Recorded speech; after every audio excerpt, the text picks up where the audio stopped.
We have made it to Module 10, and Module 10, we're going to be talking about the fine tuning our fight, flight, freeze responses. There's also a fawn response, and we've talked about those too.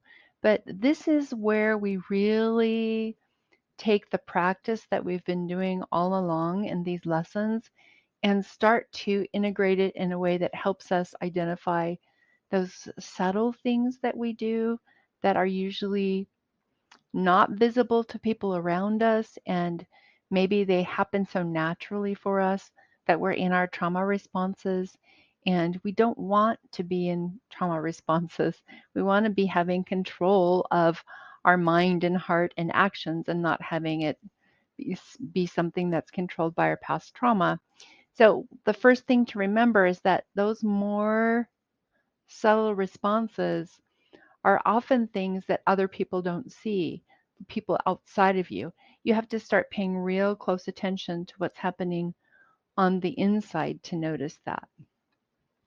So these are things that where you're controlling your feelings of fear, that you want to do some compulsive behavior uh, because you're triggered or in a trauma response, or compliant behavior toward an abuser or toward other people. So you might be extra compliant toward a boss and not being willing to say ideas that you have. And you're not even noticing that. You're thinking that maybe you're just shy, but it's compliant behavior that you used to get through with your abuser. And so now you're projecting that to a boss or a coworker, and you're not feeling empowered to take action or share your ideas. That could be a trauma response. Or passive aggressive behavior toward your abuser would be where you tell them one thing and do something else behind their back. You can say something, yes, yes, you will do an assignment with your boss, but never plan to do it, or rebellious behavior as well. So these are things, anytime you notice that you have a really strong opinion about something, or your internal reaction feels really big. So, you'll something will happen at work, or something will happen with a family member, something will happen out in public, and you go away and you're having to deal with really strong emotions and work yourself down after this thing that happened. It's only aware, you're only aware of it because you're aware of your own internal states. It could very well be a trauma response. And then the other thing is this habits powered by shoulds.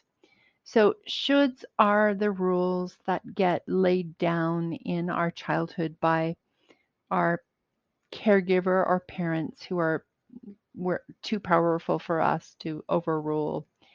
So shoulds like you always have to clean your plate, or shoulds like there was a big one in my family. My mother hated it when we ate with our mouth open, right? So it didn't even matter if you were, I was quite an allergic kid. And so sometimes I could not breathe through my nose to be able to eat. But mom flipped out when I would breathe through my mouth while eating. And so now in adult life, I've noticed that when I'm around someone who eats with their mouth open, it probably bothers me more than it bothers other people around me. That's because the other person is breaking that should rule, that when you should eat with your mouth closed, that's the way you keep yourself safe. So that those are the kinds of things that you're looking for. The first step is you have to notice, right? You have to notice when you're starting to feel upset. You have to notice when you do feel upset. Sometimes trauma doesn't allow us to notice our own feelings. That's especially true when we're often having fawn responses. But if you're feeling upset out of nowhere and you're not sure why, that's when you need to go back to saying, okay, what happened right before I started feeling upset? And the same questions apply as they apply with bigger trauma responses. Smaller, subtle ones where you're just uncomfortable on the inside always starts with step one, notice your out of proportion response. Part A to that question is what happened right before. Part B is what did I say to myself right before, right after that happened. So same things. First step is to notice. Second, I want you to realize that it's possible to be in a trauma response without really knowing it. And because of that, it's really important to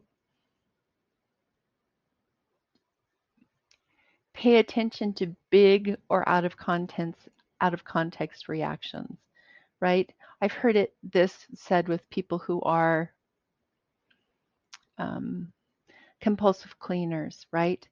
Cleaning, everything has to be clean because you feel safer when things are clean. Well, it could be a trauma response. The way you know that it's not a trauma response is if you can leave it for later and be okay with that. If anything doesn't allow you to stop thinking about it or stop feeling upset about it and address it later, it's likely it could be a trauma response. So, the reason that it's important to notice the pattern behind your trauma responses is because we can really quickly move from, as you noticed in some of our earlier lessons, that it's really easy to move from, I'm looking for the lesson to remind myself of which lesson it was where we talked about compulsive behaviors. Okay, so module 5, we talked about out of control behaviors or compulsive behaviors. And oftentimes we don't know that we're reacting to a trigger, especially with things like compulsive eating or passive or compliant or um, passive aggressive or fight behaviors in our relationship. But anytime we want to be compliant, so just saying yes instead of getting our own needs met, and instead of looking for a mutual win, or just getting passive aggressive and telling our partner that we will do something and when we really don't plan to, or being upset because they make us late, so we're going to make them late. All of those behaviors are probably trauma responses. And so that's what I want you to look for. Is this a pattern? And is there something specific that I think that feels familiar and old? Assumptions that I'm making?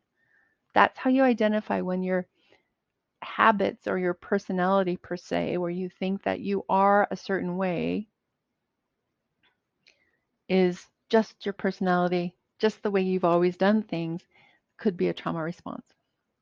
So, do you hide? Do you typically withdraw? Do you typically attack? This is a funny picture of me in a commercial I was making, so I thought it'd be a fun one to say what are your patterns? Do you develop arguments in your head? Or do you go into over anything mode? So over anything is over cleaning, overthinking, over apologizing, over explaining. Any of those things could be trauma responses. Okay?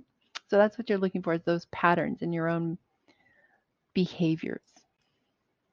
What you're looking for are actions that are driven by strong feelings. And those strong feelings can be even something as simple as it has to be done this way. So it doesn't have to be a feeling of anger or anxiety. It can be just a very strong feeling of there's a right way to do this and the right way has to be done. So it's a compulsive or a, a driven feeling that something has to be done in a certain way or something bad might happen. When you feel that, you have to look at what bad might happen. And if there is something that you can imagine bad might happen, you have to trace that back to, is it real or are you projecting from something old in your history? So I want you to start to notice some of your patterns in relationships, some of your patterns. And when I say in relationship, I mean any relationship, work relationship, friend relationship, relationships with yourself. Notice it and journal. When I say journal, I'm meaning journal looking for patterns that can indicate to you that maybe something you're doing is old instead of just part of your personality. And then work those 6 steps on those subtle patterns that you haven't noticed before. And because you've been practicing, you will be able to clear those out too. So subtle and not so subtle trauma responses all can be healed using the trauma erase method. Next lesson, we're going to talk about subtle trauma responses specifically as they show up in relationships. So I'll see you there.